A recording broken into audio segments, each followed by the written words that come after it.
నమస్తే. శ్రీ గురుభ్యో నమ. శ్రీమాత్రే నమ. ఆదిత్యాయ చ సోమాయ మంగళాయ బుధాయ గురు శుక్ర శనిభ్యే రాహవే కేతవే నమ. పంచగ్రహ కూటమి ఇది ప్రస్తుతం మనం ఎక్కడ విన్నా, ఎక్కడ మనం చూస్తున్నా ఈ మాట వినబడుతూ ఉంది. పంచగ్రహ కూటమి అంటే ఏంటి? 5 గ్రహాలు ఒక చోట ఉండడం. మరి ఈ 5 గ్రహాలు ఎప్పుడు లేవా? ఎందుకు ఈ సందేహాలు? ఎందుకు ఇంతమంది ఇన్ని రకాలుగా చెప్తున్నారు? ఇది ఆలోచిస్తే పంచగ్రహ కూటమి అనేది ఎప్పుడూ వస్తూనే ఉంటుంది. ఎప్పుడైతే ఏదో ఒక రాశిలో 5 గ్రహాలు, ఎందుకంటే చంద్రుడు రెగ్యులర్‌గా 2.5 రోజులకు ఒకసారి మారుతూ ఉంటాడు కాబట్టి ఎక్కడో ఒక చోట ఈ 5 గ్రహాలు కలవడం అనేది కనిపిస్తుంది. అంతకుముందు మనం మకర రాశిలో కూడా చూసాం.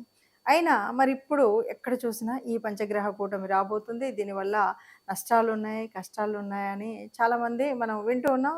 దానికి తోడుగా ప్రేక్షకులు కూడా రకరకాలైనటువంటి అనుమానాలు, నిజంగా అలా జరుగుతుందా, జరగదా అని. ఎప్పుడైనా సరే 5 గ్రహాలు ఒక్క చోట ఉన్నాయి అన్నప్పుడు పెద్ద మార్పు కనపడకపోవచ్చు. కానీ అందులో ఇలా ప్రత్యేకించి చెప్పుకోవడానికి కారణాలు కొన్ని ఉంటాయి. ఏంటి అంటే ఇప్పుడు రవి, కుజుడు, రాహు ఇలాంటి గ్రహాలు కలవడం అనేటువంటిది కొద్దిగా ఇబ్బందికరమైనవే. ఇలా ఉన్నప్పుడు ప్రత్యేకించి ఈ పంచగ్రహ కూటమి వల్ల ఇబ్బందులు కలుగుతాయి అని, లేకపోతే ఏదో ఒక మార్పు ఉంటుంది. ఇబ్బందులు అంటే ఒక కొత్త రకమైన మార్పు ఉంటుంది. అది ఉంది అంటే అది మంచిదా, చెడుదా? మంచిది కావచ్చు, చెడుది కావచ్చు. ఏదో ఒక మార్పు అయితే ఉంటుంది అని చెప్పేటువంటి తత్వం. మరి ఇది ఎప్పుడు జరుగుతుంది ఏమిటి అంటే ఫిబ్రవరి మరి అమావాస్య నుండి 3 రోజులు అంటే 17, 18, 19 ఈ 3 రోజులు కూడా మనకి పంచగ్రహ కూటమి ఉంటుంది. ఈ పంచగ్రహం 3 రోజులే ఉంటుంది కదా, తర్వాత ఉండదు కదా అంటే ఈ 3 రోజుల తర్వాత వచ్చేటువంటి కాలంలో కూడా ఈ గ్రహం ఒకచోట ఉన్నందువల్ల వచ్చేటువంటి ఫలితాలు చాలా ఉంటాయి. ఆ ఫలితాలు ఉండడం వల్ల మనకు అనేక రకాలైనటువంటి మార్పులు ఉంటాయి. అమావాస్య నుండి 3 రోజులు కూడా మనకి పంచగ్రహ కూటమి ఉంటుంది.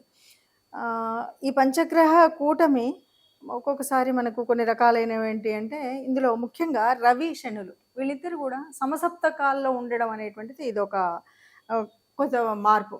దీనివల్ల మంచి మార్పు ఉందా, చెడు మార్పు ఉందా అంటే కొంతమందికి మంచి మార్పు అనిపిస్తుంది, కొంతమందికి చెడుగా ఉంటుంది. ఇది కూడా ఇప్పుడు జరిగింది ఎట్లాంటిది అంటే వాయుతత్వ రాశిలో జరిగింది. వాయుతత్వం ఉన్నప్పుడు ఒక రకమైనటువంటి ఆ వాయువుకు సంబంధించినటువంటి అంటే ఆకాశంలో జరిగేటువంటి కొన్ని ఉంటాయి కదా. వాయువు అంటే మనం చెప్పాలంటే ఏరోప్లేన్ ఇలా ఉంటాయి కదా. ఇలాంటి వాటిల్లో ప్రయాణం చేసేటప్పుడు కానీ, వాయు గుణం కలిగినటువంటి వాటిలలో కానీ మంచైనా చెడైనా వాటి వల్ల లభించేటువంటి స్థితి అయితే మనకు కనపడుతుంది. అంటే ఇది కుంభరాశిలో వాయుతత్వంలో జరుగుతుంది కాబట్టి ఇది జరుగుతుంది. ఇంకా ఒక మాట అయితే చెప్తారు. ఎందుకు అంటే ఇక్కడ మనకు ఉన్నటువంటి పంచగ్రహాలు ఏమిటి అంటే మనకి రవి ఉన్నాడు, రాహు ఉన్నాడు, తర్వాత కుజుడు ఉన్నాడు. అంటే ఇవి కుజుడు, రవి, రాహు ఇవి కొంచెం మనకు ఇబ్బంది కలిగించేటువంటివే అని మనం చెప్పేటువంటివే. అలాగే ఇక్కడ మనకు ఈ రాశుల వల్ల రవి, రాహులు ఉన్నాడు అంటే ఒక పితృదోషం కలుగుతుంది. ఇవి మనకు చెప్తున్నటువంటి మాటలు. ఇవన్నీ కూడా మనం ఇప్పుడని కాదు, ధర్మసింధు అలాంటి గ్రంథాల్లో గనక చూసినట్టయితే మనకు కనిపించేటువంటిది ఏంటంటే ఎక్కడైనా సరే ఈ గ్రహాలు ఒక చోట ఉన్నప్పుడు వచ్చేటువంటి ఇబ్బంది ఏమిటి అనేది మనకు తెలుస్తుంది.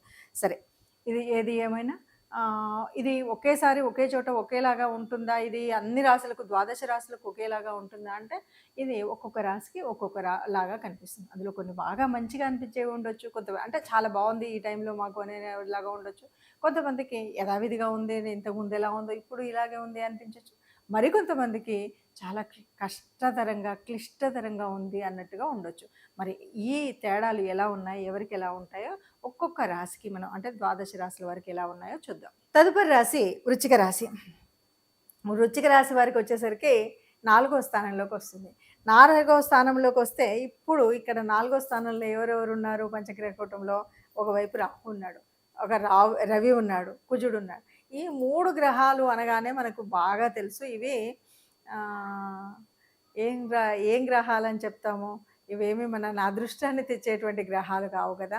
ఇవేవి కూడా పాపగ్రహాలు అని మనం చెప్తాం కదా.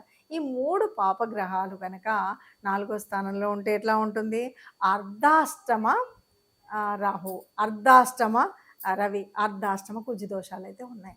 మరి ఈ 3 రకాల కలిసి ఇంకొకటి చంద్రుడు కూడా అందులోకి వచ్చాడంటే ఇక్కడ ఆయనతో కూడా అర్ధాష్టమ చంద్రుడు కూడా ఆ దోషం కూడా కలిసింది. ఇన్ని రకాల దోషాలు ఉండడం వల్ల మరి ఎలా ఉంటుంది అంటే కష్టంగానే ఉంటుందని చెప్పాలి. ఇది ఎప్పుడు ఈ ఫిబ్రవరి 20 నుండి కొద్దిగా బాగా కష్టం. ఎందుకంటే కుజుడు వచ్చి కలిసాడు కదా! అంతకుముందు ఉన్నటువంటి దానికి ఇప్పుడు కుజుడు కలిసేసరికి ఇంకా కష్టం 22 నుండి. 17, 18, 19 ఆ పంచగ్రహాలున్నాయి. మళ్ళీ చంద్రుడు పోయిన తర్వాత ఇక్కడికి ఏమొచ్చేసరికి ఏమైంది? కుజుడు కలిశాడు. దీనివల్ల కష్టాలు అధికమయ్యేటువంటి పరిస్థితి ఉంటుంది. ఈ 3 నెలలు కూడా కష్టభరితంగానే ఉంటుంది. కష్టాలు అనేది ఎప్పుడు అనుభవించేవే కదా అనుకునే వాళ్ళు కొంతమంది ఉంటారు. వాటిని తట్టుకోలేనటువంటి వాళ్ళు కొంతమంది ఉంటారు.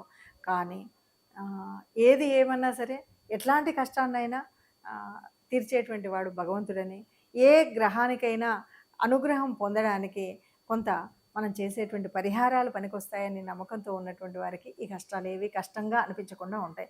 అందువల్ల మనం చేయాల్సింది ఏంటి అంటే తప్పనిసరిగా నవగ్రహ మండపానికి వెళ్ళడం, నవగ్రహాలకు ఆరాధన చేయడం, నవగ్రహాలకు సంబంధించినటువంటి ధాన్యాన్ని దానం చేయడం, నవగ్రహాలకు సంబంధించినటువంటి ధాన్యాలని దానం చేయడంతో పాటు మనం తప్పనిసరిగా ఆ సంబంధితమైనటువంటి మంత్రాలను చదువుకోవడం కూడా చేయాలి. దీంతో పాటు ఇష్టదేవత ఆరాధన, గోగ్రాసం ఇలాంటివి కనుక చేసుకున్నట్టయితే 3 నెలల్లో కూడా ఎలాంటి కష్టం లేకుండా హాయిగా ఉండొచ్చు అని చెప్పచ్చు. మరి ఇలా ఉన్నప్పుడు ఏదైనా కష్టం అనిపిస్తుందా, నష్టం అనిపిస్తుందా అంటే సహజంగానే మనకు జన్మజాతకంలో ఉన్నటువంటి గ్రహాల తీరు వేరున్నప్పుడు ఒకే చోట ఇలాగా కూటమిగా ఇన్ని గ్రహాలు ఉన్నప్పుడు ఉండేటువంటి తేడా ప్రతి చోట ఉంటుంది. అది జన్మలో ఉందా, సప్తమంలో ఉందా, అష్టమంలో ఉందా, షష్టమంలో ఉన్నదాన్ని బట్టి కొన్ని కొన్ని మార్పులు ఉండొచ్చు. ఇవి ఇలా ఇప్పుడున్నటువంటి గోచార రీత్యా ఇలా కనబడుతున్నప్పటికీ మన జన్మ గోచారంలో జన్మ జాతకంలో చక్కగా ఉన్నట్టయితే ఈ ఇబ్బంది ఏమీ కనిపించకపోవచ్చు. ఏది ఏమైనా మనం ఎందుకు చెప్పుకోవడం అంటే ముందు జాగ్రత్త కోసం చెప్పుకోవడం. అంటే ఈ సమయాల్లో ప్రయాణాలు చేయకుండా ఉండడం కోసం కానీ, లేదా పరిస్థితి ఇలా ఉంది కాబట్టి అనుకోకుండా వచ్చేటువంటి కష్టాలను తట్టుకోవడం కోసం ఆర్థికంగా కానీ, ఆరోగ్యరీత్యా కానీ వచ్చేటువంటి నష్టాలు అవి రాకుండా ఉండడం కోసం చేసేటువంటి ఫలితాన్ని మనం పొందేటువంటి ఫలితం కోసం చేసేటువంటి ప్రయత్నమే ముందుగా చెప్పుకోవడం. సరే, ఇప్పుడు మరి ఏ గ్రహానికైనా, ఏ రాశి వారికైనా ఏదైనా సరే మనకు కొంత ఉపశమనం అయితే ఉండాలి కదా! ఏ రకంగా ఉన్నా సరే మరి ఇలాంటి పరిస్థితుల్లో మనం తట్టుకొని గట్టిగా నిలబడాలి అంటే నిబ్బరం కావాలి. ముఖ్యంగా ఇక్కడ వాయుతత్వ రాశిలో జరుగుతున్నటువంటిది అంటే మనకి ఇక్కడ ఏ రకమైనటువంటి దానికైనా మనం చేయాల్సినటువంటిది ఆరోగ్యరీత్యా తీసుకోవాల్సినటువంటి జాగ్రత్తల్లో చక్కగా అంటే యోగాలో మనం ఏదైతే ఉచ్ఛ్వాస నిశ్వాసల ద్వారా పూర్ణకం అంటే గాలిని మనం తీసుకొని వదలడం అనేటువంటిది వాయుతత్వానికి సంబంధించినటువంటిది. దీనివల్ల ఆరోగ్యాన్ని సరిగ్గా నిలుపుకోవడానికి బాగుంటుంది అని చెప్పడం అనమాట. అంటే ఎవరైనా సరే బాగా మీ యోగా ఆసనాలు ఇవి చేసుకున్నట్టయితే చక్కగా ఉంటుంది. ఇంతేనా మరి అంటే మనం శారీరకంగా దీని గురించి చేసుకుంటున్నాం. కానీ గ్రహాలు అనుకూలించలేదు కాబట్టి ఆ దైవానుగ్రహము కావాలి, గ్రహాల యొక్క అనుకూలత కూడా కావాలి. కాబట్టి తప్పనిసరిగా ఈ 3 నెలలు ఏ రాశి వారైనా వీలైనప్పుడల్లా మనం నవగ్రహ మండపానికి వెళ్ళడం అనేటువంటిది కనుక చేసినట్టయితే ఇబ్బంది లేకుండా ఉంటుంది. నవగ్రహ మండపానికి వెళ్ళడం, నవగ్రహాల చుట్టూ ప్రదక్షిణ చేయడం, ఇలా చేయడం. అలా కాదు ఈ మధ్యకాలంలో మనకి ఏదైనా పండుగ వచ్చినప్పుడు శివరాత్రి వస్తుంది, లేదు శివరాత్రి దాటిపోయింది, ఈ మాసం అంతా ఉంది అనుకున్నప్పుడు కూడా అంటే ఈ మాసంలో మనం ఎప్పుడైనా ఆరాధించవచ్చు. కాబట్టి మనం చేయాల్సింది ఏమిటి అంటే ఏదైనా సరే దానం, ధర్మం. ఈ దాన ధర్మాలు చేయడం, గోశాలకు వెళ్ళడం ఇలాంటివి చేసినట్టయితే మనకు అనుకున్నటువంటి అంటే తప్పనిసరిగా ఈ పంచగ్రహ కూటమి ఇలా ఉంది కాబట్టి నాకు సప్తమంలో ఉంది, నాకు అష్టమంలో ఉంది, దీనివల్ల ఈ నష్టం వస్తుంది, కష్టం వస్తుంది అనుకున్న వాళ్ళందరికీ కూడా ఏ ఇబ్బంది రాకుండా పెద్దగా లాభాలు లేకపోయినా ఇబ్బందిగా ఉన్నది అనేటువంటి రాసుల వారికి ఇబ్బంది లేకుండా ఉండడానికి తప్పనిసరిగా గోశాలకు వెళ్ళి గోగ్రాసం సమర్పించడం, మీ ఇష్టదేవత ఆరాధన చేయడం అనేటువంటిది కనుక చేసినట్టయితే ఏ కష్టం లేకుండా అందరం కూడా ఈ పంచగ్రహ కూటమిలో కూడా సుఖంగా, సంతోషంగా, ఆనందంగా, ఆరోగ్యంగా ఉంటారు.